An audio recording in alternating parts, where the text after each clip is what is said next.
Les orages se manifestent par des décharges brusques d'électricité atmosphérique. Pour qu'un orage puisse se développer, il faut que des masses d'air humide s'élèvent dans des couches d'air froid. Pendant la période estivale, le réchauffement local du sol par le rayonnement solaire provoque une ascendance thermique. Il se forme des cellules d'air chaud et humide qui s'élèvent et la vapeur d'eau se condense en altitude. Cette condensation entraîne la formation de cumulus. Si l'ascendance thermique se poursuit, des orages de convection se développent localement. Le nuage orageux arrivé à maturation est appelé cumulonimbus. Le plus souvent, il a la forme d'une tour. Le sommet de ce gigantesque nuage peut grimper jusqu'à une altitude de 11 km et continue de se refroidir au fur et à mesure de son élévation. Pour qu'un orage de convection puisse avoir lieu, il faut que le refroidissement du nuage soit continu.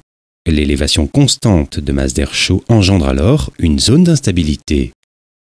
Le nuage orageux se caractérise par la coexistence de puissants courants ascendants et descendants.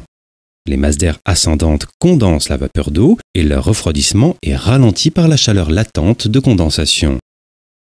La différence de température entre les masses d'air ascendantes et l'air ambiant s'accroît, ce qui provoque l'apparition de courants verticaux pouvant atteindre une vitesse de 150 km/h.